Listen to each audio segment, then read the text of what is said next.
नमस्कार, जय हिंद, जय Bharat and welcome to Dev talks. This is Aadi Chint. Straits of Hormuz में हो क्या रहा है भाई? इट इज़ कभी खुला, कभी बंद। It's like you know truck फाटक है। वो ट्रेन का फाटक होता था ना, कभी खुल जाता है, कभी बंद होता है, कभी खुल जाता है, कभी बंद होता है। 23 माइन निकाली हैं, 80 बची हैं। अ, लेबनान बीच में फँसा हुआ है, शिपिंग का कुछ पता नहीं है, लेकिन भैया वॉर यूएस बोलता है भैया हम जीत गए, ईरान बोलता है भैया हम जीत गए। हो क्या रहा है? Nobody knows. What is the reality of the straits of Hormuz समझते हैं कैप्टन कंधारी से। सर जी, नमस्कार, वेलकम टू द शो नम- वन्स अगेन। नमस्कार आद्या, नमस्कार टू ऑल योर ऑडियंस। जैसे हम बोल रहे थे, आपस में बात कर रहे थे यार। एमओयू साइन हो गया। एमओयू के वर्डिंग्स क्या हैं? स्ट्रेट एक पेपर से साइन करने से नहीं खुलती है।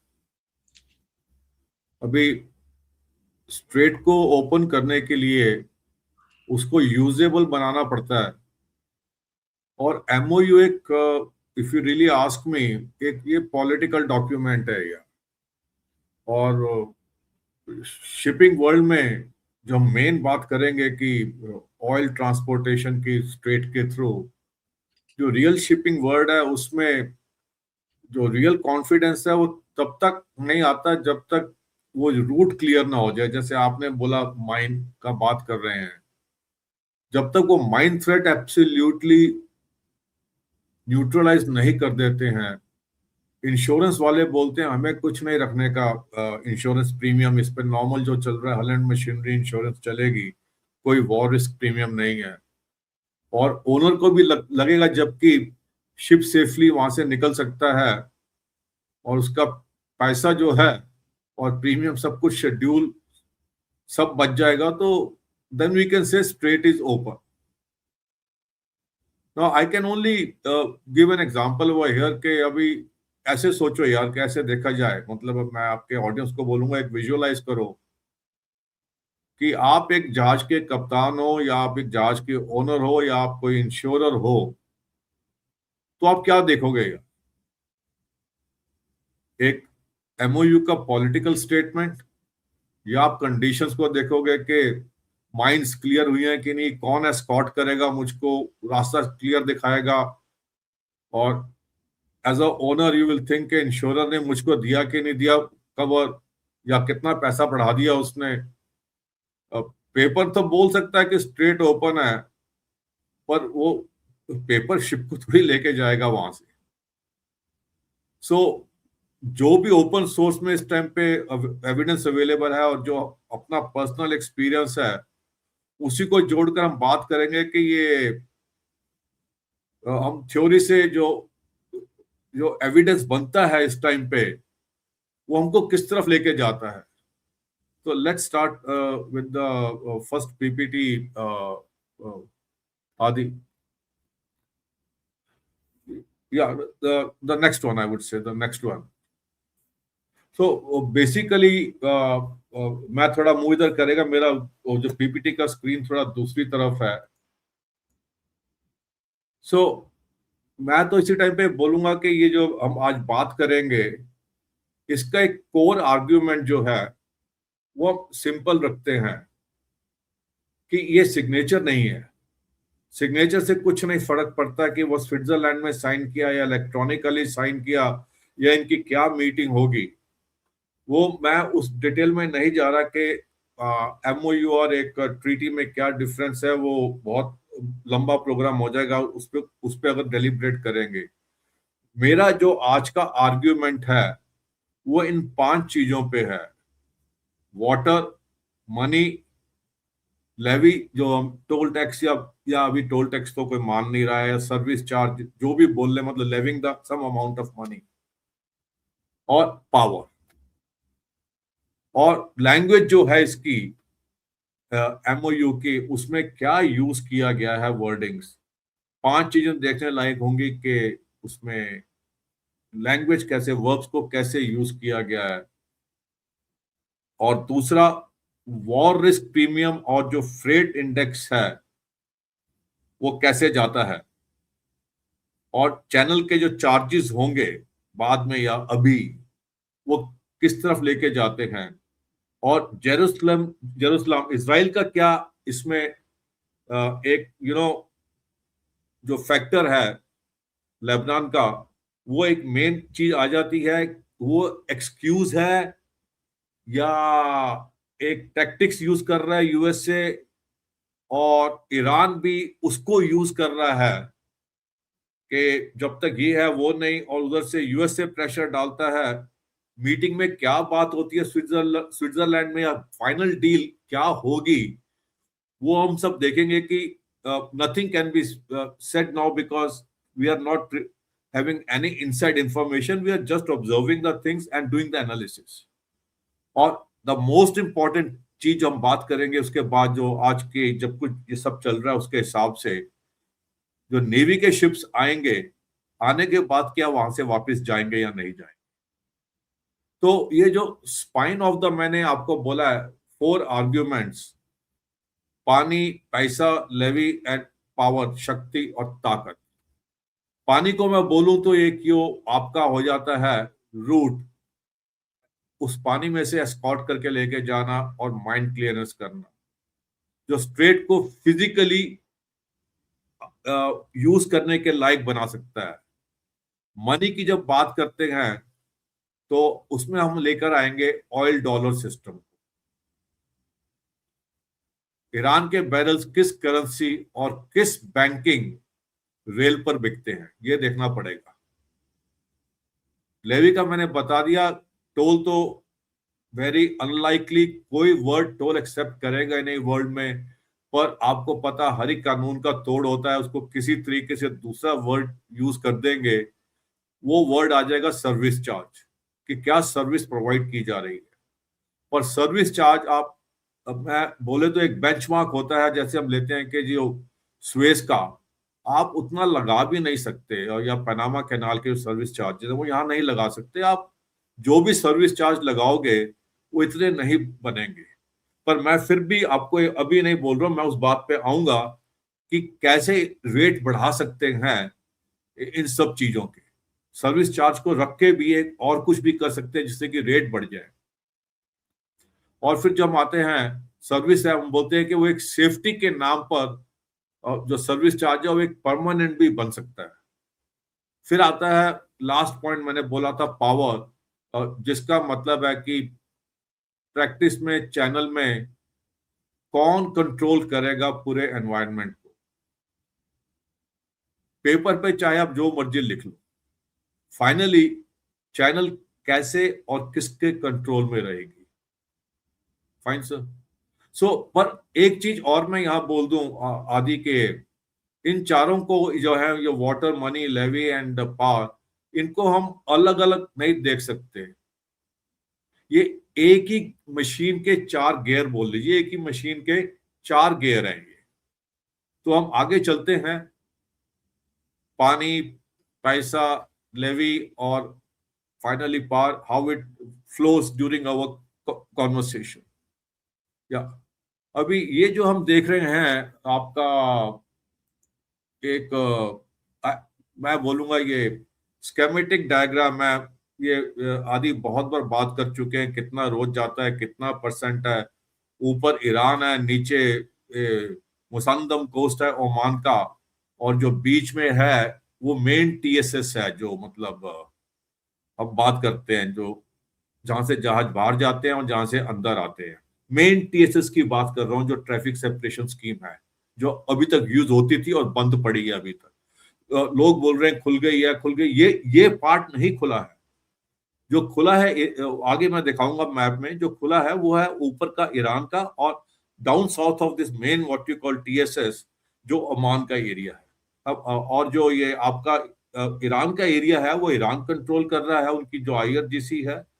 और नीचे का एरिया जो साउथ ऑफ टीएसएस है ओमान का कोस्ट, वहां से जो शिप निकलते हैं, आते हैं, उसको यूएस नेवी कंट्रोल कर रही है। जब मैं कंट्रोल कर रहा हूँ, वो एस्कॉर्ट प्रोवाइड नहीं कर रहे हैं यूएस वाले, वो एडवाइजरी दे रहे हैं कि आप यहां से निकल जाइए, इस रास्ते से जाइए, यहाँ पे माइन नहीं है, ये एरिया क्लियर है, या यहाँ से आप इस पॉइंट पे जाएं, यहाँ से ऐसे टर्न करें। वो एडवाइजरी दे रहे हैं। अभी तक कोई एस्कॉर्ट शिप नहीं बना है किसी का उस ये ओमान कोस्ट की तरफ। राइट। और बीच में से तो अभी तक मेरे ख्याल से मैंने जितना marine traffic, online live traffic देखा है, कोई नहीं जा रहा बीच से।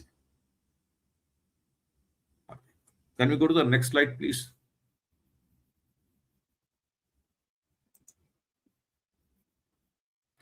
अभी ये इसमें देखें, मेरा जो अभी आर्ग्यूमेंट बोल रहा हूं जो मैं, वो एविडेंस बेस्ड है।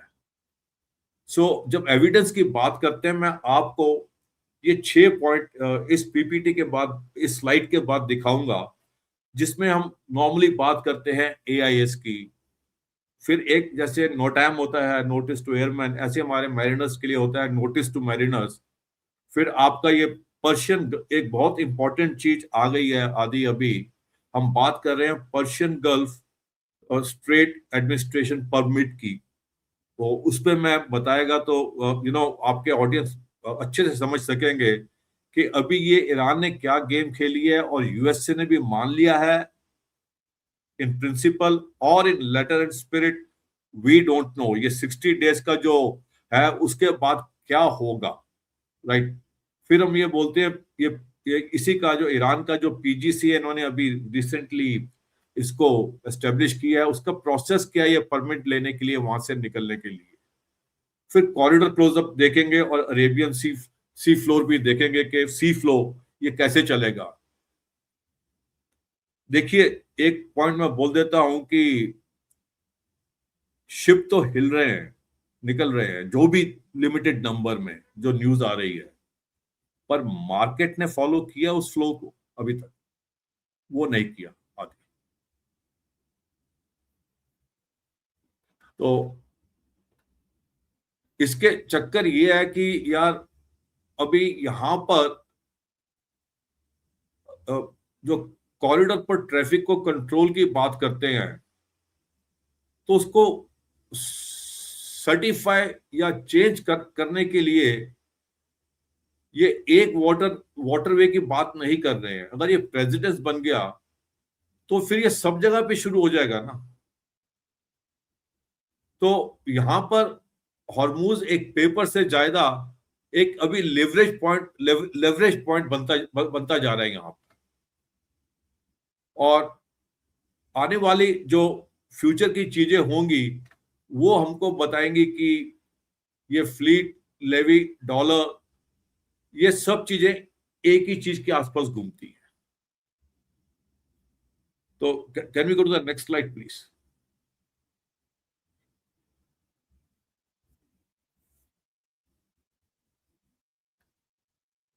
अभी एएस ट्रैफिक की बात करते हैं, अगर जैसे मैंने आपको बताया था, sorry my fault, let me go back to my slides first. ये एक एएस ट्रैफिक का मैंने स्नैपशॉट लेके डाला है मेरिन ट्रैफिक से, और इसका जो आप टाइम देखेंगे वो 19 जून यूटीसी में है, आपका जीएमटी 3:11 का। ये जो बीच में ग्रीन कलर के दो बैंड दिखा रहे थे, ऊपर वाला इनबाउंड है, नीचे वाला ग्रीन बैंड आउटबाउंड है, वो मैं एक्चुअल टीएसएस की बात कर रहा हूं जो कि पहले था। अभी तक मैंने बोला, मेरे जब जितना मैंने देखा है और सुना है लोगों से, ये टीएसएस कोई यूज नहीं कर रहा। और सबके सब ऊपर देखें तो एक लारक आइलैंड है और फिर वो केशम आइलैंड है, उसकी चैनल में से निकल रहे हैं सबके सब। और नीचे ओमान कोस्ट को थोड़ा हक करते हुए जाते हैं। तो जब अभी हम स्ट्रेट ओपन क्लोज की बात कर रहे हैं, एक वर्ड बोल दिया स्ट्रेट ओपन है। हाँ, स्ट्रेट ओपन है ऊपर और नीचे, पर जो मेन टीएसएस है, जहां पर जो हमारा इंटर टैंको है, जो हम बोलते हैं international association of tankers owners, वो बोल रहे हैं 80 माइन के आसपास है, और लॉयड्स भी यही बोल रहा है। जो 20-30 माइन बोल रहे हैं क्लियर किए हैं, वो ओमान साइड पे, जहां तक मेरा समझ में आया, वो 20-30 माइन जो है ओमान साइड पे क्लियर की है, वो मेन टीएसएस क्लियर नहीं हुई है। एक ये अभी आप देखिए, जब ट्रैफिक है वो अभी जो आप देख रहे हैं, red and what you call blue and green arrows pointers, ये ट्रैफिक, ये एआईएस के सिंबल्स हैं। जो ये ट्रैफिक है, अभी तो ये कुछ ट्रैफिक नहीं है ये, कल को जब एक्चुअली में ट्रैफिक बढ़ जाएगा यहाँ पर, मतलब जब पूरा मामला सॉल्व हो गया और लोगों ने आना जाना शुरू कर दिया, तो अगर आप टीएसएस नहीं यूज करोगे, ऊपर इतना ट्रैफिक होगा, तो chances of collision are very high. TSS का मतलब क्या होता है कि एक आप रूल ऑफ द रोड, एक जैसे हम गाड़ी चलाते हैं, लेफ्ट एंड राइट एक क्लियर होता है, आप दूसरी साइड पे नहीं जा सकते। आप ऊपर देखिए, जो ट्रैफिक आएगा उसकी कन्वर्जेंस इस तरह से होगी कि ये तो एक बहुत ही नेविगेशनल, आप बोल लीजिए कोलिजन होने के चांसेस बहुत ज्यादा रहते हैं, क्योंकि कोई आपका जहाज जो है वो कार की तरह तो है नहीं कि ब्रेक भी है ऐसे मार दिया। अभी एक बड़ा जहाज है, टैंकर या बिग बल्क कैरियर, उसको तो रोकने में 2 माइल लग जाते हैं जब तक आप इंजन स्टॉप करोगे, पूछे भी रिवर्स इंजन भी मार दिया, और वो जहाज मुड़ता भी नहीं इतनी आसानी से।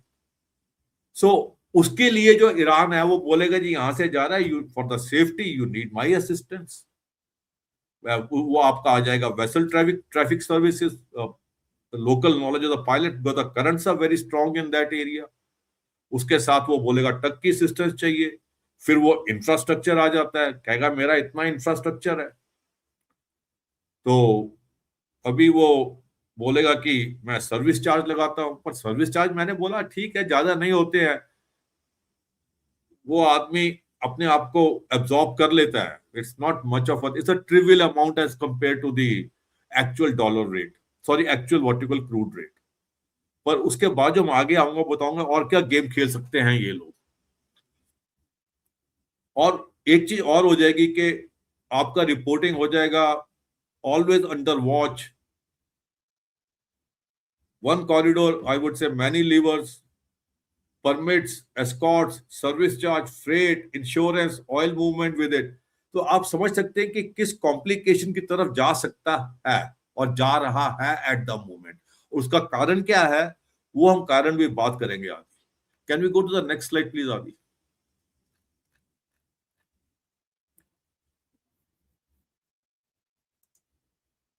यूजली ये स्नैपशॉट है, अगेन मैंने बोला जैसे नोटिस टू मैरिनर्स का, ये आपका एक मान लीजिए नेविगेशनल चार्ट है, और आप अगर इसको ध्यान से पढ़ें तो इसमें लिखा क्या हुआ है, ये आपका जो पीजीएसए है उसने निकाला है ये लेटेस्ट।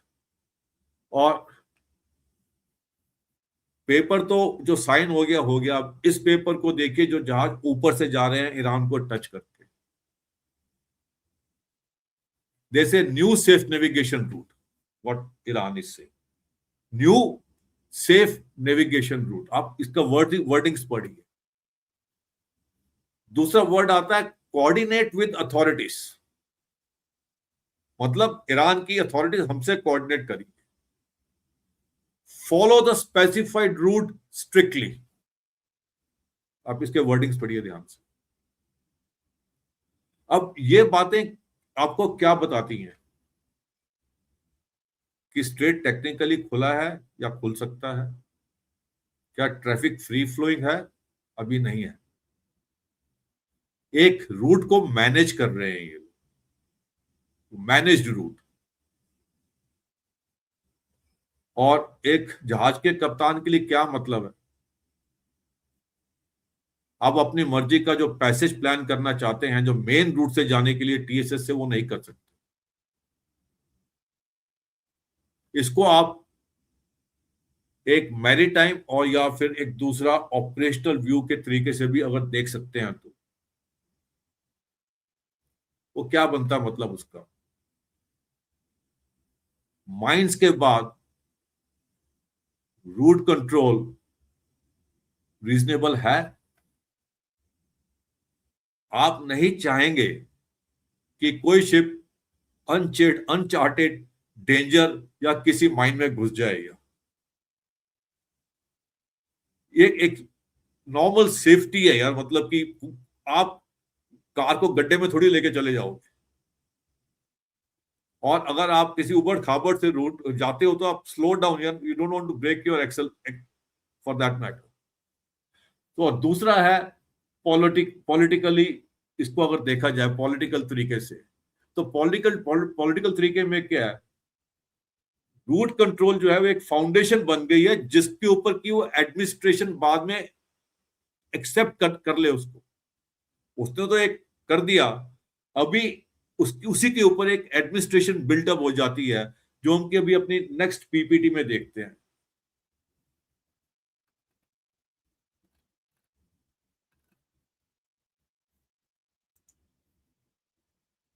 अब ये पहले तो आपको 48 आवर्स पहले सबमिट करना, आपको कोई भी शिप आ रहा है उसको 48 आवर्स पहले सबमिट करने का। उसमें कोई नई बात नहीं है, वर्ल्ड ओवर सब जगह पे we have prior notice, 48 hours notice. USCG है, जैसे यूएससीजी है 96 आवर्स नोटिस है उनका under some security code, we have the ISPS code. और फिर उसको आप 24 आवर्स बिफोर आप उसको अपडेट करते हो। आप कहीं भी जाओ, हर एक पोर्ट को आप 48 आवर्स 24 आवर्स डिपेंडिंग आप प्रायर इंफॉर्मेशन देते हो। प्रॉब्लम वो नहीं है आदि यहाँ। प्रॉब्लम ये अगेन इसकी लैंग्वेज देखिए आप। Approval required, passage permit, agreed, approval required. अरे तुम्हारा ये लीगल लैंग्वेज का मतलब क्या है? Approval required. तुम इतना उस पर डाल रहे हो कि मेरे अप्रूवल के बिना कोई भी नहीं जाएगा। वर्ल्ड में कहीं पे भी ये वर्ड यूज नहीं करते हैं।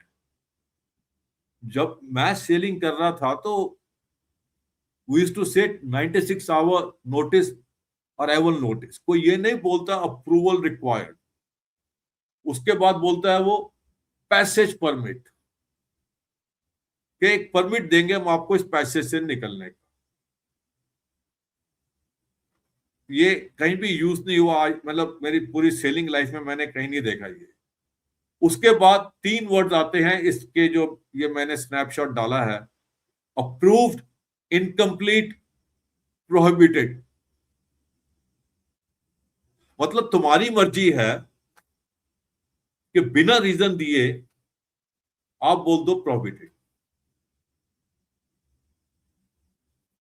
इनकम्प्लीट मतलब इनकम्प्लीट है तो आप वापस भेज दोगे। Incomplete, you can say the information is complete, please resubmit, right? आपको एजेंट या अथॉरिटीज खुद ही बोल देती हैं कि इनकम्प्लीट, प्लीज रीसबमिट। वो भी नहीं है, वो कह रहे हैं इनकम्प्लीट में कॉज द डिले और ये सब। और उसमें भी बोलता है 48 आवर्स नोटिस में, अगर आप बार बार स्टेटस पूछेंगे तो हम डिले कर देंगे, डिले हो सकता है। मतलब आप वेरीफाई करना चाहो 20 घंटे बाद कि मेरे अप्रूवल का क्या हुआ, तो बोल रहे हमसे दोबारा मत पूछना।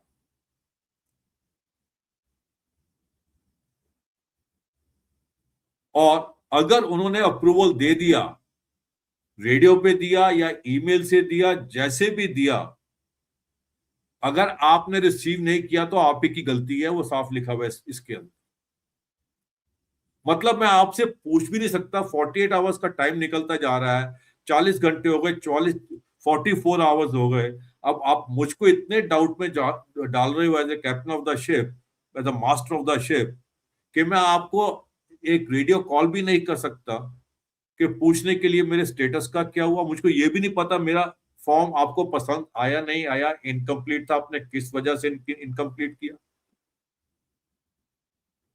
या आपने परमिशन रिफ्यूज कर दी है। वहां वेट कर रहा हूं। मतलब वो हम बोलते थे ना, हेड्स हेड्स भी मेरा, टेल्स भी मेरा, और आगे एक लाइन बोला करते थे हम लोग, इट इज लाइक दैट यार। कैन वी, और ये वो बोल रहे हैं free passage for 60 days and permit based passage are 2 different thing. मैं बोल रहा हूं कि ये तो तुम फ्री पैसेज बोल रहे हो, फिर परमिट का भी लगा दिया बीच में यार। और 60 डेज के बाद क्या? आज तक वो डिफाइन किया है एमओयू ने कि क्या पैसा लगेगा, क्या होगा? वो मीटिंग होगी स्विट्जरलैंड में, क्या बात करेंगे फाइनली जब होगी, that will have to be submitted. वो सबमिट होने के बाद वो आईएमओ के पास भी जाना पड़ेगा। ऐसे तो कोई अपना आप नया रूट बना के, टीएसएस बना के आप लोकल बना सकते हो लोकल ट्रैफिक के लिए, पर इंटरनेशनली के लिए आपको आईएमओ अप्रूवल लेना पड़ता है उस चीज के लिए। उसको एक आईएमओ जो है वो फिर उसको पब्लिश करता है उसको। Can you move to the next point, next slide. अब मैंने बताया कि जैसे ये 48 आवर्स रिव्यू पेपर वर्क, इसमें क्या हो गया, आपका टाइमिंग भी हो गया, paper work, contract rates, liabilities, penalties and uncertainty. अभी आप वॉयज क्या प्लान करोगे, अपना ईटीए क्या दोगे किसी को, मैं इतने टाइम पे आ रहा हूँ उसको अरेंजमेंट करने आ गए, या लोडिंग टर्मिनल पे या अनलोडिंग टर्मिनल पे, उसको तो अरेंजमेंट करने है ना वहां पर। ओनर के लिए क्या, अगर मान लीजिए ये डिले हो जाता है 48 घंटे के बाद, आप फिर से नया सबमिट कराओ, फिर 48 आवर्स, उस डिले में हम जब बोलते हैं डैमेज आना शुरू हो जाता है लेकर। एक कहावत है कि once on damage always on damage, the money multiplies. तो ओनर के लिए लॉस हो जाता है, चार्टर के लिए लॉस हो जाता है। तो एक पेपर वर्क है, gate can become a strategic gate, I would say, without firing a single shot.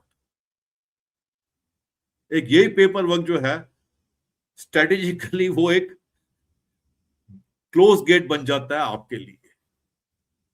आप ये पढ़ लीजिए, इसकी लैंग्वेज जो है, मतलब it's legible to your audience, maybe if they're watching on the TV screen they can read it. तो अभी आप देखिए इसमें the corridor up and close की हम बात कर रहे हैं। तो मैंने आपको बताया कि आदि, if you can move the cursor, जो ऊपर है जहां से जाता है ट्रैफिक वो वाला, और ये नीचे का ट्रैफिक जो मैं पहले बात कर चुका हूं, और जो बीच वाला एरिया है ग्रीन बैंड, उस पे हम, ये सब एएस के स्क्रीनशॉट्स हैं एक्चुअली में। और उसके जो बीच वाला है एरिया, उस पे हम 4 क्वेश्चन आ जाते हैं कि स्वीप कौन करेगा माइन को, माइन क्लियर कौन करेगा, और फिर क्लियर करने के बाद सर्टिफाई कौन करेगा द पैसेज इज क्लियर, और सर्टिफाई कौन करेगा उसके बाद मॉनिटर कौन करेगा, और टैंकर्स को एस्कॉर्ट कौन करेगा। यार आज तक बोला किसी ने इस बात को? उन्होंने तो सीधा बोल दिया Iran to clear the mines. उस पे भी आएंगे हम लोग। फिर द चार्जेस, बाद में जो सर्विसेज सप्लाई करेंगे, जो देंगे ईरान वाले, उसके लिए जो certifier, escort, verifier, under safety, not occupation of the area, who is going to do all those things? I'm talking from the whatever the language or the MO is available now.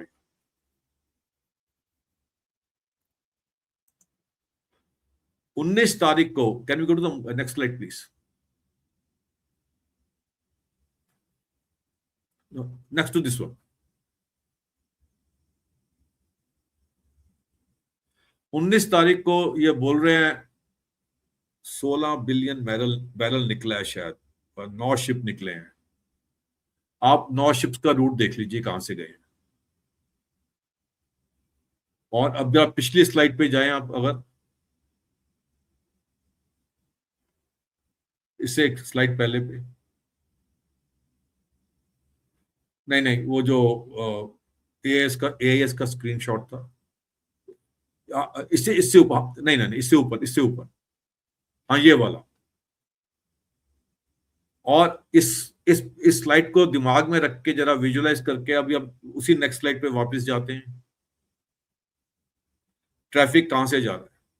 वो TSS से traffic नहीं जा रहा, ऊपर Iran से जा रहा है।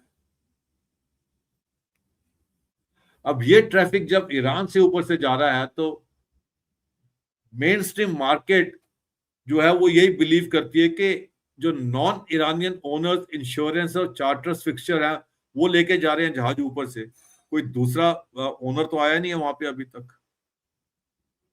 एम आई राइट आदि? आप देखें रूट का, तो ईरान के कोस्ट से निकल रहे हैं जहाज, जैसे मैंने बताया, नीचे ओमान से आपके अंडर यूएसएस गाइडेंस निकल रहे हैं। तो हम कैसे बोल दें कि ये आपका पूरा का पूरा स्ट्रेट खुल गया है? जो बोल रहे हैं स्ट्रेट खुल गया, स्ट्रेट बंद हो गया, खुला कब था यार? पहले तो ये बात ये आती है सारी। What your views on this, Adi, about this opening and close, what we have spoken so far? Sir, I've been excuse me. I've been saying since day one, they're not going to back off so easy. वो back off क्यों नहीं, वो back off क्यों नहीं करेंगे? We'll talk about that also. And ये बेवकूफी चलती रहेगी sir, because this is the only क्या बोलते हैं, this is the only leverage they've got, और क्या है? Or let us say other thing. Why US lifted a blockade and allowed them to take out these tankers? एक escape route भी देना यार, उसकी वो कैपेसिटी भरती गई, अप टू द ब्रिम हो गई, वो पानी में डाल देगा तेल।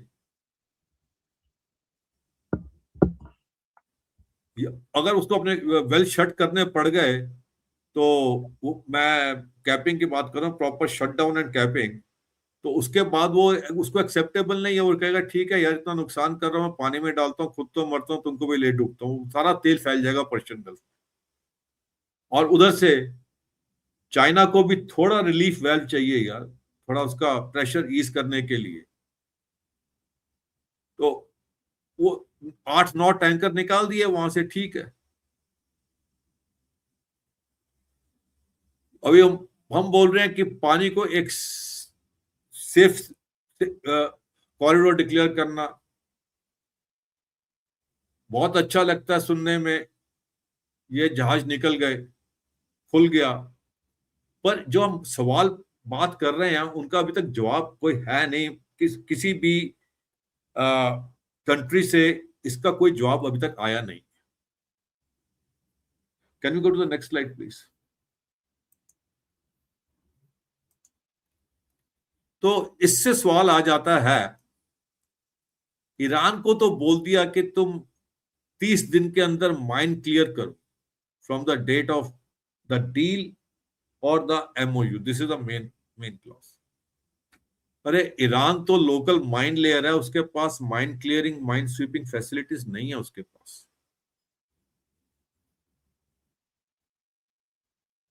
और जब कोई शिप, वॉरशिप बाहर से आता है, क्या वो इतनी आसानी से वापस चला जाता है?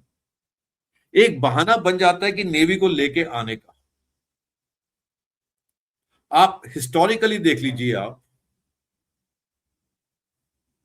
जब ये स्लेवरी जो शुरू किसने की थी, कॉलोनियल पावर्स ने, और उसके बाद ये एंटी स्लेवरी का ड्रामा किसने शुरू किया था, और उसके चक्कर में वेस्टर्न कोस्ट अफ्रीका में कौन लोग जाके इन्वेट करना शुरू कर दिया था। पहले खुद ही तुमने स्लेवरी शुरू की, उसके बाद तुमने एंटी स्लेवरी ट्रीटी भी बना ली, और उसके चक्कर में यहां वहां जाके आपने बोला जी यहां से ये स्लेवरी होती है, ह्यूमन ट्रैफिकिंग है, वहां पे अटैक भी करनी शुरू कर दी। जो नेवी के रोल की बात कर रहा हूँ, how they use the navy once upon a time way back in 1800s। उसके बाद 1900s में आपने बोला सेफ्टी ऑफ नेविगेशन के लिए पूरा सर्वे करना पड़ेगा, तो आप charting the reef, shallow waters, main corridor, main passage, harbours के पास, कोस्ट के पास, तो हाइड्रोग्राफिक सर्वे वर्क के लिए आपने ये नेवी भेज दी हाइड्रोग्राफिक सर्वे करने के लिए। 2008 में हमको पता है कि उससे पहले 90s में, लेट 90s से लेके स्टार्ट हो गया था, 2000 में जब स्टार्ट हुआ ये पायरेसी ऑफ सोमालिया कोस्ट, 2010-11 तक पीक पे था। मैं हिस्टोरिकल इसलिए बात कर रहा है कि जो आगे जो बात करूंगा उससे आप रिलेट कर सकें। तो क्या वो 2010-11 जब पीक पे पायरेसी थी आदि, जो ये यूएस के शिप्स आ गए थे, वेस्टर्न फ्लीट आ गया था, चाइना के भी 3-4 शिप आ गए वहां पर, क्या वो शिप वापस चले गए उसके बाद? तो जब ईरान माइंस क्लियर नहीं कर सकता, बाहर की पावर्स आके माइन क्लियर करेंगी 2026 में, विल दो शिप्स एवर गो बैक? तो पहले तो एनवायरनमेंट, एटमॉस्फेयर क्रिएट करना पड़ेगा ना कि बहुत खतरा है यहां पर। मैं एक एनालिसिस कर रहा हूं, मैं ये नहीं बोल रहा कि यही बात है, this is my analysis, right? Vivek, what do you say about it? ये जब सोमालिया का इन्होंने किया था तो माय साउंड इज एक्टिंग। हाँ सर, परफेक्ट है। अच्छा, आप यहाँ पे एको कर दिए शायद। अच्छा, जब मैं सोमालिया की बात कर रहा हूं तो इनका पर्पस क्या था? A flotilla to be present there if required, अगर जरूरत है तो immediate deployment inside the Persian Sea and the Red Sea. That was the main purpose. और जो पायरेसी का से पैसा जो इंश्योरेंस का था, वो मैंने बहुत बार पहले भी आपसे बात की है और अपनी मैंने किताब में भी लिखा था कि ये फाइनेंशियल इंस्टीट्यूशन इंश्योरेंस वालों ने दबा के पैसा बनाया इंश्योरेंस का। 7 8 10 साल जब तक प्रीमियम रहा, पैसा बनता रहा, प्लस नेवी के वॉरशिप भी आ गए, एक डिप्लॉयमेंट, स्ट्रेटेजिक डिप्लॉयमेंट कर दिया जहाजों का। तो क्या सेम कहानी 2026 में रिपीट नहीं हो रही है अभी, माइंड क्लियर करने के चक्कर में? आप हिस्टोरिकल फैक्ट्स देख लीजिए पीछे से, किसी बात कुछ और होती है, ultimately it comes down to humanitarian cause. Insurance का पैसा भी बन गया, ह्यूमैनिटेरियन कॉज के लिए शिप्स भी आ गए, कोई इसको ऑब्जेक्शन नहीं करता है। अब clearing the minds is the humanitarian cause. Can we go to the, and when I say the minds are real, but the task is never only a task. Once a fleet gathers under a constabulary flag, it does not disperse after that. Anything you want to add, Adi? Because आपका तो interaction This बहुत makes है, sense. Yeah, this makes sense because at the end of it, वही है ना, that's the main thing. It's now going to be institutionalized piracy.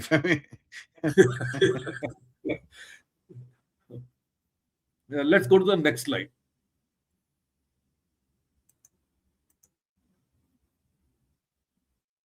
और मैंने बोला कि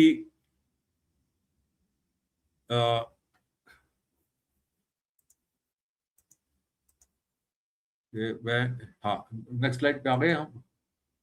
the ghost of operation Earnest Will. मैं आपके ऑडियंस को बता दूं कि ये जो अर्नेस्ट विल ऑपरेशन कब शुरू हुआ था।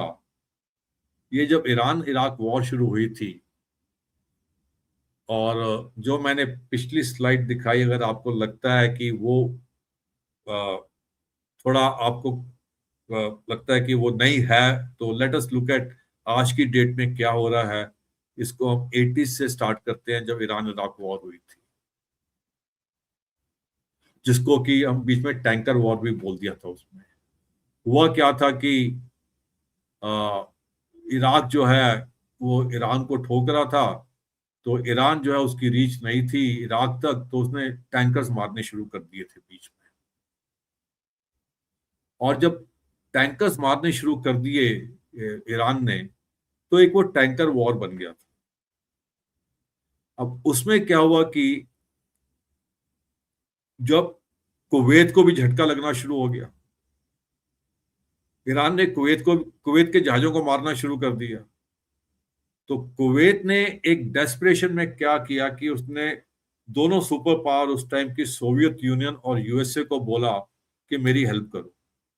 तो सोवियत यूनियन कहता है इमीडिएटली, ठीक है, हमसे शिप ले लो चार्टर के ऊपर, कि मेरे फ्लैग को नहीं मारेगा कोई। अब यूएसए को लगा इस चक्कर में तो सोवियत यूनियन पूरा का पूरा घुस जाएगा पर्शियन गल्फ में। तो उसने ओवरनाइट जो है कुवैत को बोला कि अपने टैंकर्स को रिफ्लैग कर दे, हम यूएसए का फ्लैग लगा देते हैं। ये रिफ्लैग करते हैं ना पनामा क्या, और ये फ्लैग ऑफ कन्वीनियंस। तो उसने बोला यूएसए का फ्लैग लगा दे। तो यूएसए का फ्लैग बन गया, एंड बाय इंटरनेशनल लॉ अब जिसका शिप फ्लैग लगाता है वो एक फ्लोटिंग टेरिटरी बन जाती है उस कंट्री की। अभी जब उसके अंदर आपका क्रूड ऑयल और क्रू जो है वो अमेरिकन फ्लैग के अंडर है, और कार्गो उसके जहाज के अंदर है, वो भी अमेरिकन ही बन गया, क्योंकि एक फ्लोटिंग प्लेटफॉर्म है जिसपे एक झंडा यूएसए का लग रहा है। तो अब USA is obliged to protect her own assets. You cannot say USA has come to the war, and now they came with their warships escort करने के लिए। भाई legally they are right, you can't challenge them ना। They are not saying I am siding Iran और Iraq. वो Kuwait का जो था तेल लेके जा रहा है यूएसए का फ्लैग लगा के। पहली ही वॉयज में, मैं what I am trying to say कि ऑडियंस को अब कोरिलेट करिए। पहले ही वॉयज में 9 जुलाई 87 की बात है, सुपर टैंकर आपका जो था ब्रिस्टन, एक बहुत पुरानी वर्ल्ड वॉर 2 एरा की माइन थी M08 जो ईरानियन ने लगाई हुई थी, उससे टकरा गया। और इसको दो जो यूएस डिस्ट्रॉयर्स एस्कॉर्ट कर रहे थे, अब वो उसको, उनके पास भी माइंड स्वीपिंग अपनी, डिस्ट्रॉयर्स है, destroyer, she is not a mind sweeper. अब उसके पास माइंड स्वीपिंग कैपेबिलिटी नहीं है। वो टैंकर जो लंगड़ा के चल रहा था डैमेज होने के बाद, उस टैंकर को बोलते तू आगे चल, हम तेरे पीछे चलते हैं। तो अभी वो जो एस्कॉर्ट है वो टैंकर की वेग में चल रहा है, और टैंकर जो है वो माइंड स्वीपिंग का रोल अदा कर रहा है कि आगे रास्ता साफ है, तुम मेरे पीछे आ जाओ। तो what I am saying is that it's not so simple as लगता है कि चैनल क्लियर हो गई, ऐसा हो गया। The things are bit complicated. और उसके बाद आपका जो एक you can say friendly fire और मिस्टेकन आइडेंटिटी और deliberate, I can't prove it. एक यूएसएस स्टार्क फ्रिगेट था, उसको दो इराकी एक्सोसेट्स ने आगे ठोक दिया, लग गई मतलब बोल लो। 37 आदमी उसके जो चले गए थे। एक उनका फ्रिगेट था,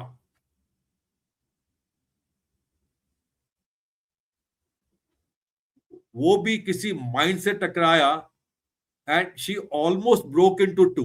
ईरानियन माइन से जब टकराया, आई forgotten the name of that frigate.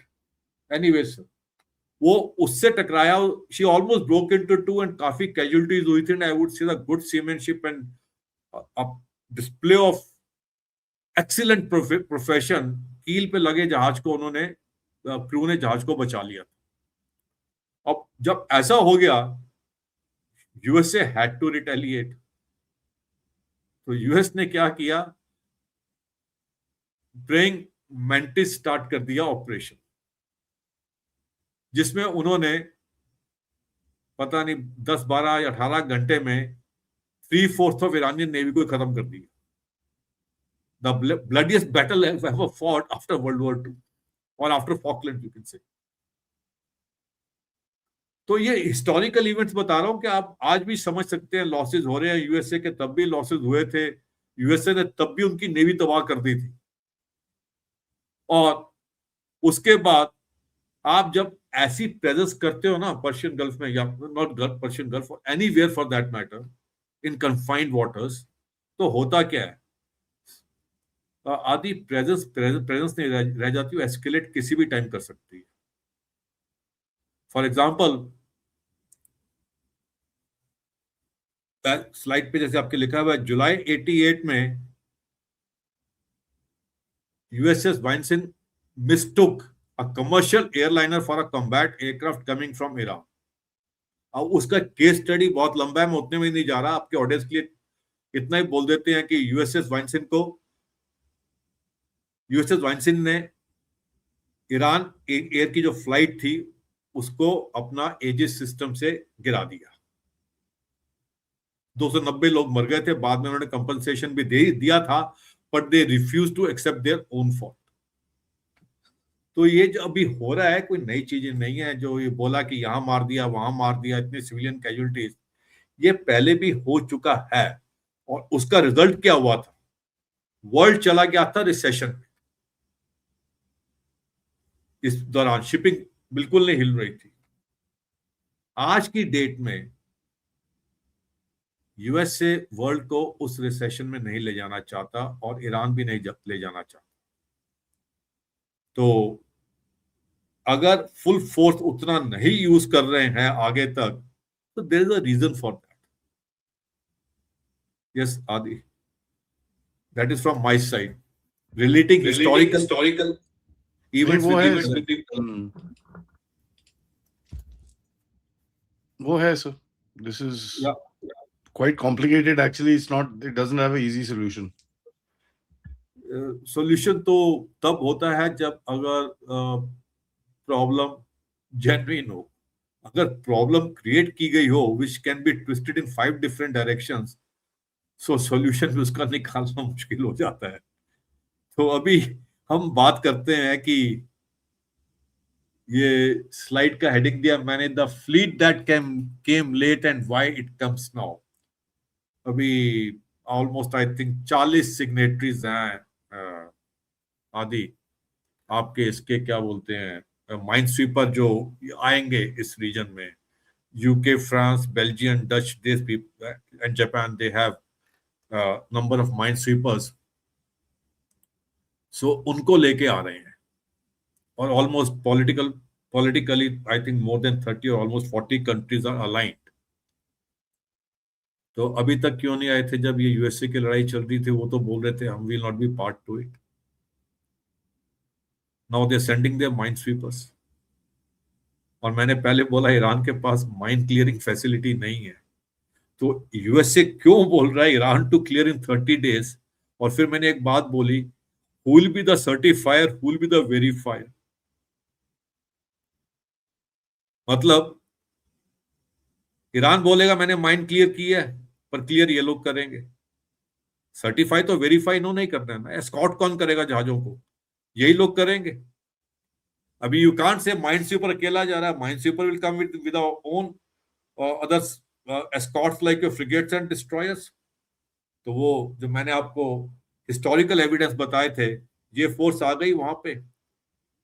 And why Trump is suddenly so खुले दिल का आदमी बन गया सडनली. पहले बोल रहा था I don't NATO's help, now is allowing them to come in. और वो कल का कुछ ट्वीट था, आई थिंक मेरे ख्याल से जॉर्ज मेलोनी को कुछ बोला उसने आगे जवाब दे दिया उसको. वो मतलब फेक था जवाब तो, पर ये कि आई वॉज ऑलवेज हेल्प, ये वो करके जो भी बोला. तो यूरोप का आने का मतलब क्या है? सेम जो सोमालिया की पायरेसी थी, others player came in and they never went back. उनको जब यूरोप को ये भी पता है जब पहले क्यों नहीं आए थे, वो भी एक जियो पॉलिटिकल गेम है. कोई ये नहीं चाहता था कि दिखाना कि ये लगे इजराइल यूएसए वर्सेस ईरान के साथ यूरोप भी आ गया है, यूरोप भी आ गया है यूएसए और इजराइल के पक्ष में. तो उन्होंने कहा हम नहीं आ रहे हैं. बाकी ये टीवी पे ओपन स्पेस में कुछ भी बोलते रहे, अंदर से इनकी कुछ बात दूसरी हो जाती है. और दूसरा इनको यह था या कल को पता नहीं है क्या होगा उनको, तो शायद तेल जो है ईरान से भी लेना पड़ सकता है, यूरोप ने सोचा. तो एक चैनल अपने आप को, हर एक कंट्री अपना बेनिफिट देखता है यार, वो एक चैनल थोड़ा खोल के रखा. फिर एक दूसरी बात आ जाती है कि पूरे वर्ल्ड में ग्लोबल साउथ के अंदर they didn't want to show themselves as anti Iran. Geopolitically देखा जाए, they are developing a close relation with India. They didn't want to drift away from China also. They didn't want to antagonize Russia in such a way कि Russia 4-5 missile उधर ठोक दे Europe की तरफ when the entire forces are deployed this side. तो एक अपने आप को, there are lot of things which one considers before they actually go in for these things. और जेसीपीओ था जो डील थी, यूएन सिक्योरिटी काउंसिल ने उसको वेट किया था, रजिस्टर्ड थी, वो फाड़ के फेंक दी थी ट्रंप ने. तो Europe was bit what you call apprehensive about the entire thing. But the main thing is that they were not there now and they are coming now and they will not go back. तो उससे क्या हो गया? Russia and China, they were watching and they are watching till now also, and China has taken the main hit. Again, I would say, whatever China might say, the number of hulls are more than the maximum number of warships. Adi, you tell me, इतनी बड़ी navy है, तो भाई लेके आ जाता ना. I am not saying open confrontation. When the navies come they have a show of strength and face to face. तू लेके आ जाता. तुम अपने आप को रीच तो दिखा रहे हो कि मेरा जिबूती में बेस है, मेरे यहाँ पे इंफ्रास्ट्रक्चर है, यहाँ पैसा लगाया है, मेरी रीच है वहां तक. But do you have control over the end of the reach that you are talking about? You don't have that control. वो कंट्रोल आज भी यूएसए के पास ही है. वो फ्लीट अपना भेज देता 40-50 शिप या 20-30 10-12 शिप जितने भेजता. वो रिफ्यूल कहां से करते यहां पर आके चाइना के? चाइना क्यों नहीं भेज देता अपने माइन स्वीपर्स? ये अपनी जो उसके एयू वीजा वो क्यों नहीं भेज देता माइन क्लियरेंस के लिए? सो कुछ बातें दिखाने के लिए, बोलने के लिए और कुछ करने के लिए कुछ और हो जाती है. And the facts I am talking of. मैंने बोला जो ओपन सोर्स में एविडेंस अवेलेबल है उसी पे बात कर. Can we move to the next slide Adi? Now we come to this particular MOU. 14 point है और इन 14 पॉइंट में से हम बोलते हैं ना, एक बिल्डिंग होती है तो उसका फाउंडेशन और जो लोड बेरिंग स्ट्रक्चर है वो पिलर्स और आई बीम्स वगैरह होती हैं, जो बीम्स. तो इन 14 पॉइंट का, मैं 14 पॉइंट नहीं पढ़ूंगा, बहुत लंबा हो जाएगा प्रोग्राम. इन 14 पॉइंट का जो लोड बेरिंग स्ट्रक्चर कौन कौन से हैं, 5वां, 6ठा, नंबर 10 एंड नंबर 14. यूएनएससी अभी तक बाइंडिंग कुछ नहीं हुआ है. ये एमओयू एक डील नहीं बनी है अभी, वो तो बाद में देखेंगे जब होगी. ईरान डी माइंस इन 30 डेज, जो मैंने बात की है. फ्री 60 डेज पैसेज मैंने बता दिया. 60 डेज के बाद क्या? ईरान तो यहां तक बोल रहा है कि इंश्योरेंस जो है उस पैसे से निकलने के लिए, जो आप पढ़ेंगे ध्यान से उसको, तो वो इंश्योरेंस ईरान से लीजिए उस पैसेज के लिए. ईरान के पास इतना पैसा है क्या कि वो इंश्योरेंस को कुछ इवेंट होने पर, इंसिडेंट होने पर बाद में ऑनर कर सके, पैसा दे सके? या किसी बहाने से बोले थे कुछ हो गया, मेरी गलती नहीं है, जो इंश्योरेंस का पैसा वो भी गया, मैं पे नहीं कर रहा हूं. और अगर हाँ, एक इंश्योरेंस की बात एग्रीड हो जाती है तो insurance will be peg to the dollar again. तो आप तो उसका जो ऑयल को भी डी डॉलराइज से दूर लेके जा रहे हो, आपको उसको डॉलराइजेशन कर रहे हो उसके ऑयल की.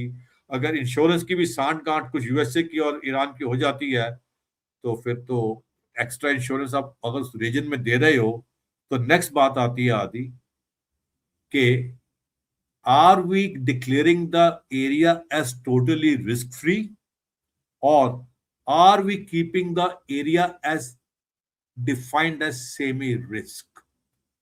और अगर सेमी रिस्क बोल दिया उसको इंश्योरेंस करने के लिए, उस पैसे से जो 60 डेज के बाद मैं बात कर रहा हूं अगर हो जाए, तो जब कॉस्ट बढ़ जाएगी.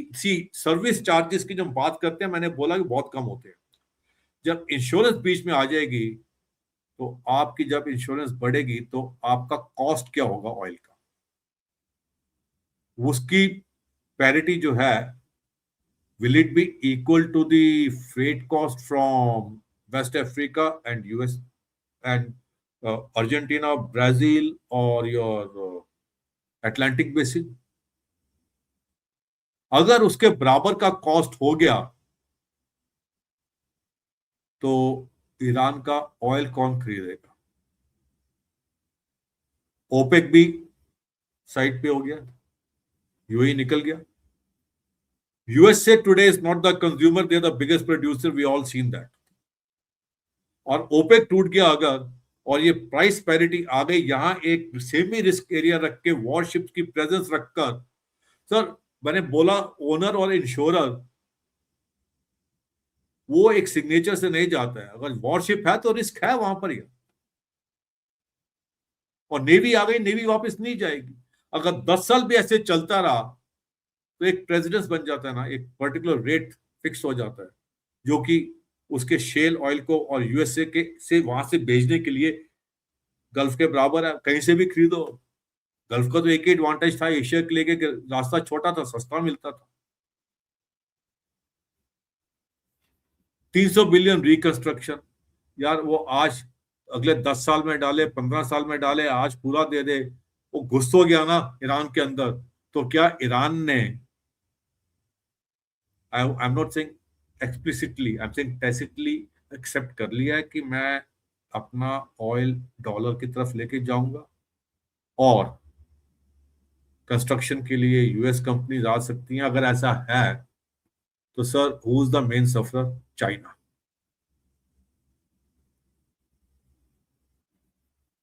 बाकी चीजें तो न्यूज, ये वो monitoring mechanism, frozen fund release, ये नॉर्मल चीजें हैं। मेन मैं बोल रहा हूं नंबर 5, 6, 10 और 14 is the main points. What do you से आदि? How about you? They are the main point, but the first one is the one which is most abused. And everybody knew that this would happen, but फिर भी sign करे, but ठीक है. Sir मैं जो बोल रहा हूँ कि ये 60 डेज, ये सब जो है, इसके बिना तो कुछ हो ही नहीं सकता ना। तो क्या इनके आपस में अंडरस्टैंडिंग है कुछ के? द थिंग इज दैट आदि कल को आईमैक का रूट भी आने का है, तो उसके लिए आपको एरिया कुछ लोकल डिस्टर्बेंस से फ्री करना पड़ेगा।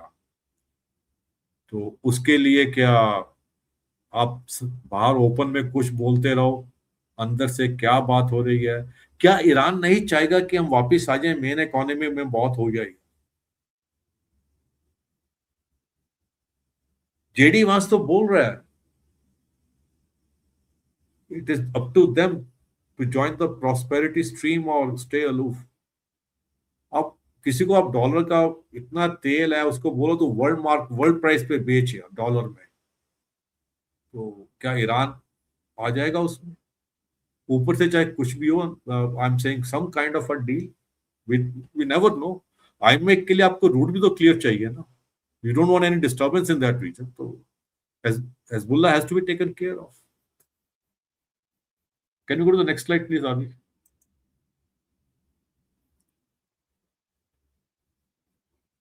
ये मैं आपसे बात कर चुका हूं। Iran is task to clear for your audience, जो मैंने बोला है, also they can relate it with this। और इसमें एक चीज इंपॉर्टेंट है, एमओयू क्या बोलता है? Iran, Oman and literal states. अब आप सारे गल्फ के कंट्रीज को भी इसको बोल रहे हो कि डिसाइड करो कि यार कितना पैसा लगना चाहिए यहां पर। और जबकि जो वो टीएसएस का जितना रीजन है, हॉर्मुज स्ट्रेट का रीजन जो है, वो तो ओमान और ईरान के बीच में, यूएई और सऊदी को तो, इराक को तो पीछे चाहे बोलते हो, लिटरल स्टेट्स को भी आपस में मिलकर डिसाइड करो तुम लोग एडमिनिस्ट्रेशन जो बनानी है। इसका मतलब एक कमेटी बनेगी जिसमें सब होंगे, और ईरान का जो एक कहना था कि मैं ही रूल करूंगा हॉर्मुज स्ट्रेट के ऊपर, और हम बाकी, यूएस बोल रहा था कि तू नहीं करेगा, ये झगड़ा था ना basically, it's the international straight. अगर एक ये ईरान ने इस एमओयू पे साइन कर दिया है और डील में भी नेगोशिएट करता है, तो अगर वो पूरी बॉडी बन जाएगी, तो Iran as the claimant, sole claimant of the Hormuz Strait, does it stand as, does it have any feet to stand on? तो ये तो एक आपकी वहां की उस अरेबियन गल्फ या पर्शियन गल्फ जो भी बोल रहे हैं वहां के लोग उसको, वो तो एक कमीशन टाइप बन गया ना जैसे। और वहां पे कमीशन में इन्फ्लुएंस किसका ज्यादा होगा? यूएस का। तो ऑयल का price is bringing the world over, चाहे फ्रेट से लो, चाहे प्रीमियम से लो, या सर्विस चार्जेस से लो, या कुछ करके लो, वो एक लेवल पे लाना चाहते हैं ताकि I am the seller, rest are the buyers. और तुम ईरान को बोल रहे हो, एक मैंने ये लिखा है जैसे यहाँ पे, माइंड क्लियर करने के लिए, या उसके बेचारे के, उसने, उससे ग्लास टूट गया है शीशे का, झाड़ू नहीं है साफ करने के लिए, उसको तुम बोल रहे हो तू साफ कर उस एरिया को, दैट्स नॉट पॉसिबल।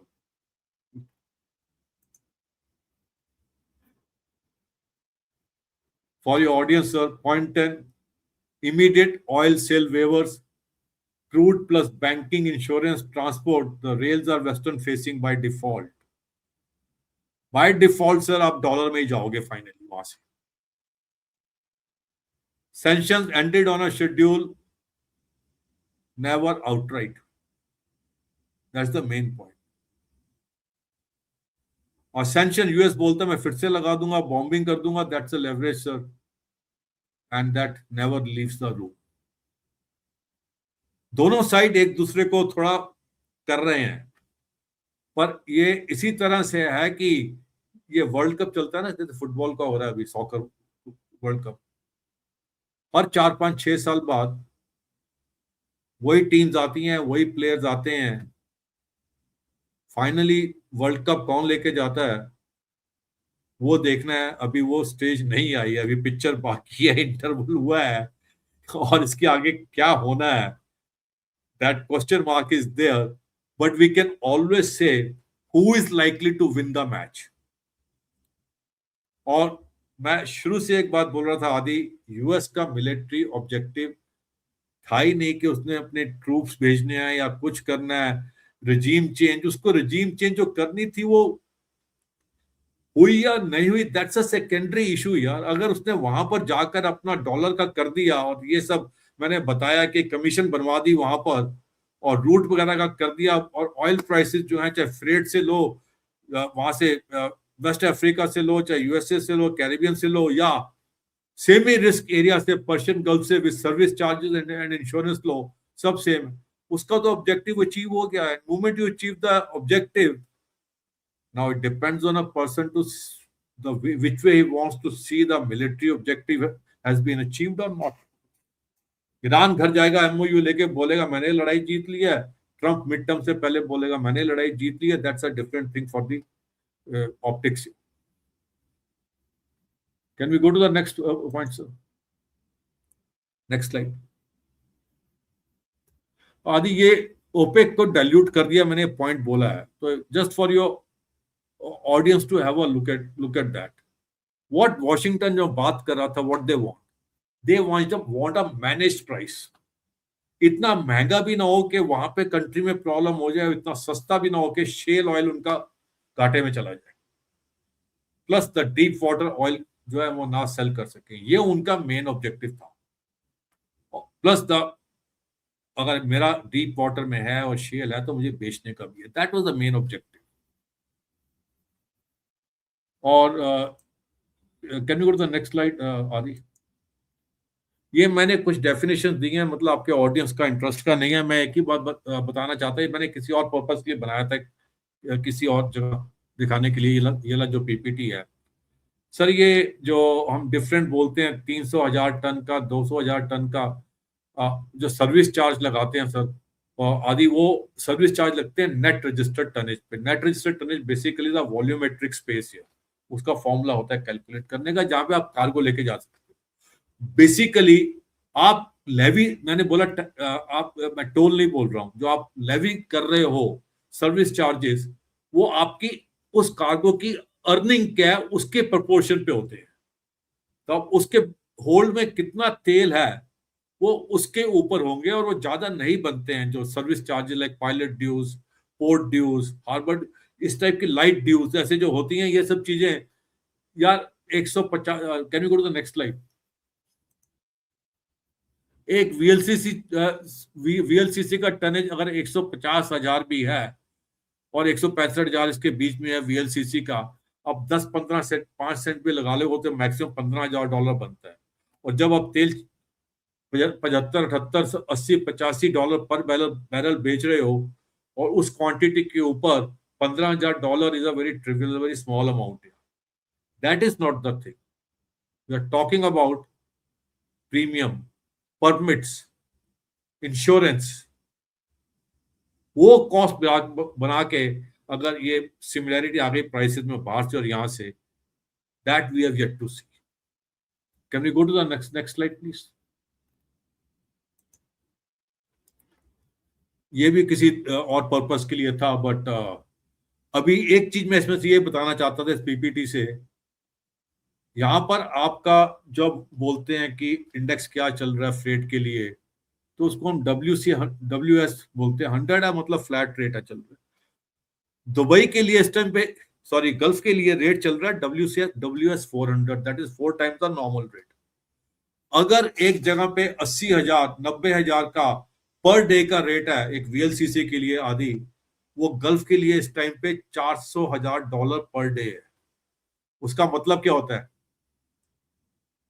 कि ये रेट है, तुझको लेना है तो मतलब कोई भी बंदा बोलेगा अब क्या इंडिया पागल है, $400,000 का पर डे एक टैंकर को रेट देके तेल गल्फ से लेकर आएगा। उससे सस्ते में तो $90,000 पर डे के रेट से आपको वेस्ट अफ्रीका से मिल जाएगा। तो बेसिकली जब हम बोलता हूं WS 400, इसका मतलब स्ट्रेट इज क्लोज्ड। एक मैं बोला फिगर से WS 400, क्या आप किसी को ऐसा भाव बोल दो कोई खरीदने को तैयार ही ना हो। तो वो रेट जो उसने इंडेक्स लगा दिया WS 400 का, जो फ्रेट का रेट, इसका मतलब the straight is closed, it is not open. जो वो टैंकर्स निकल रहे हैं वो ईरान के टैंकर्स हैं, या जो ओमान कोस्ट से निकल के जा रहे हैं वो किसी तरह से US रिलेटेड है इस टाइम, या इंडिया रिलेटेड है, और जब कुछ बात हो चुकी है, क्योंकि वो फ्रेट इंडेक्स जो है 400 पर चल रहा है, that is practically saying the ship is not available. जब शिप अवेलेबल नहीं है तो स्ट्रेट इज क्लोज्ड। ये सर आपका कंपेयर कर लीजिए, जो गल्फ चाइना का रूट का इस टाइम टैंकर का rate $402,500 per day. West Africa China 89,400, that is per day. और तुम्हारा US गल्फ से चाइना 96,800। तो पैरिटी इन रेट्स में लेके आनी है सर इनको किसी भी तरीके से। अगर वो बराबर हो जाते हैं, सॉरी मैं गया ही नहीं नेक्स्ट स्लाइड पे यार, मैं अपनी स्लाइड घुमाता रहा। Can you go to the next slide? हाँ, मैं इसकी बात कर रहा था। WS 400 4 times the market index rate चल रहा है, कोई कोई टैंकर नहीं लेगा, विच clearly shows your straight is closed. जो टैंकर निकल रहे हैं वो ईरानियन टैंकर है, या US रिलेटेड टैंकर है, या इंडिया कोई टैंकर है जो बात हो चुकी है। अदरवाइज नॉर्मल ट्रैफिक नहीं रिज्यूम हुआ किसी भी टाइम, क्योंकि 400 से नीचे रेट आया ही नहीं है इंडेक्स का। Fine sir. और ये मैंने बोला, can you go to the next slide please? Next slide आगे। ये एक थोड़ा मिसिंग हो गया इसमें से मेरे ख्याल से, इसके साइड पे एक और था। नहीं नहीं, वो स्लाइड में I don't know why it has got deleted. नहीं, इसके बाद एनीवे मैं, ये स्लाइड था जिसमें मैंने बोला है कि आपका गल्फ चाइना का रेट इस टाइम चल रहा है 402,500। वेस्ट अफ्रीका चाइना का रेट चल रहा है पर डे टैंकर का 89,400, जो ये 4-5 दिन पहले का रेट बता रहा हूं। गल्फ यूएस गल्फ से चाइना का 96,800। तो ये गल्फ रेट तो एक नोशनल रेट है, कोई जाने नहीं वाला वहां। बाकी जो दो रेट बताया है मैंने, 89,400 और 96,800, वहां से लोग ले रहे हैं पर डे टैंकर रेट पे। वॉइस लंबी हो रही है। 402,500 गल्फ का रेट कोई नहीं लेगा, इसीलिए स्ट्रेट बंद है। जो ओपन बोल रहे हो वो एप्लीकेबल हो ही नहीं सकती। ठीक है आदि, can you go to the next slide please?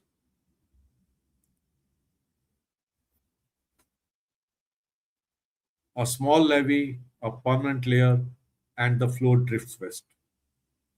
मैंने जितना बोला है अभी तक आदि वो इस स्लाइड में है। Rerouting the price in the fuller sense, not the level of price, but the geography of supply. The barrel Washington wants sold are American, West African, Brazilian, and Guyanese. West Africa में भी सारी US companies ही हैं और French companies हैं and British companies हैं। Freight premium plus permanent anti levy जो भी है, deliver cost climbs and parity with the Atlantic crude.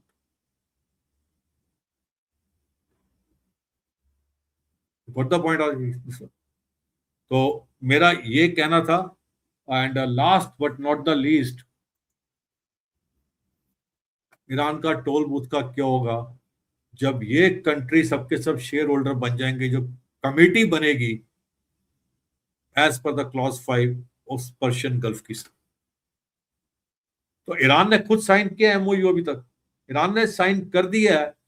That means tacitly has he agreed to forego his claim saying that the strait is permanently and solely mine? Has he given away that claim after signing the MOU, which says other little states also will administer after 60 days? कि 60 दिन के बाद ये commission committee बनेगी। तो क्या Iran ने अपना क्लेम छोड़ दिया स्ट्रेट के ऊपर और वो एग्री कर गया, और किस हद तक एग्री किया वो तो आने वाला समय ही बताएगा।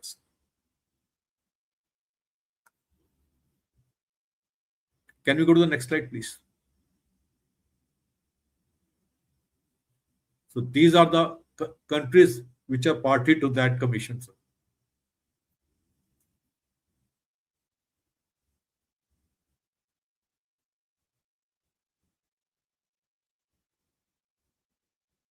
तो ईरान अगर एग्री कर गया इन कंट्रीज के साथ, तो इसका मतलब ईरान मेन स्ट्रीम में आने को तैयार है, और उधर हिजबुल्लाह को खत्म होने को क्या कोई साइलेंट अंडरस्टैंडिंग है क्या?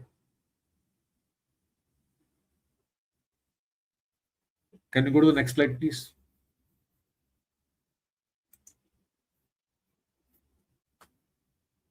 So, sir, this is my final conclusion. A pause dressed as a peace. Iran अपना फायदा निकालेगा, एक स्लो लीगल फ्यूज में बोलूंगा, वो ये नहीं कर सकता कि मैं टोल लगा के बोलूं कि मैं सऊदी की शिप को पकड़ लूंगा और इंडिया के शिप को फ्री जाने दूंगा। वो कमेटी अगर बनेगी तो गल्फ के सारे कंट्री पैसा लेंगे उसमें से अपना शेयर जो होगा, और ईरान उसमें से अकेला कंट्री होगा, और बाकी 6 कंट्री में से 5 कंट्री यूएस बैक्ड होंगे। तो क्या ईरान ने एक्सेप्ट कर लिया इसको? और क्या ईरान बाद में अपने नॉर्मल रिलेशंस कर लेगा गल्फ कंट्रीज के साथ? अगर कर लेगा तो उस डील में क्या वो अपना न्यूक्लियर चीज को पूरा छोड़ने को तैयार हो जाएगा? क्या ईरान अभी पैसा लेके स्लो वॉक करके फिर से कुछ करने को तैयार हो जाएगा? पर मेरा डाउट है वो कुछ करेगा दोबारा से, क्योंकि बहुत मार पड़ चुकी है उसको बेचारे। और जैसा कि हमको ऑन द सरफेस लग रहा है, Israel has not signed, Israel is not party to it. Israel से मैं अपना करूं। अब इसके हिडन मीनिंग्स क्या है, ये तो जो एक्चुअली क्लोज डोर्स के अंदर बैठ के बात करते हैं वही जाने। We can only go by what is available on the in the open source and do the analysis based on that. आदि next slide please, that is the last one.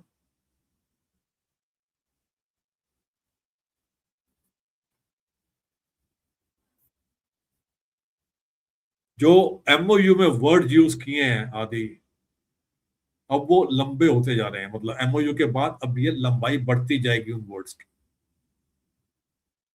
Freight index, MOU ceremony नहीं है, सारा game freight index का है। कौन channel को charge करेगा, Jerusalem क्या बोलता है, कौन सा फ्लैग पहले सेल करेगा, और कौन सी नेवी उनको एस्कॉर्ट करेगी। और जब माइंस हट जाएंगी, क्या ये मामला शांत होगा और नेवी घर चली जाएगी? नेवी घर नहीं जाएगी आदि। It will be a semi risk, जो मुझको लग रहा है इन टाइम्स टू कम, और सेमी रिस्क एरिया, जिसमें कि वो प्राइसेस इक्वल करने की बात करेंगे। और दूसरा ये है कि ईरान जो है वो हो सकता है डॉलराइजेशन की तरफ चला जाए, और बाकी जो रेट बढ़ेंगे हमको सबको जीना पड़ेगा उसके साथ। और लास्ट लाइन, सोमालिया के बाद no navy went back, and they will not sail home from this time also. Mine तो रिमूव हो जाती है, फ्लीट रिमूव नहीं होता है। And that's all from my side. आपके Thank विचार you. के विचार के No, sir, you're absolutely correct because this is a, for the lack of a better word, this is a complete shit show. Yeah. Right? So this is ये तो मतलब मस्ती कर रहे हैं और कुछ नहीं है. हाँ, And I've been saying since day one कि इनका कोई वो नहीं है, वजूद तो है नहीं. They are just this is just a time gaining exercise from both the sides. अच्छा, ठीक है. I mean, let's wait and watch, sir. But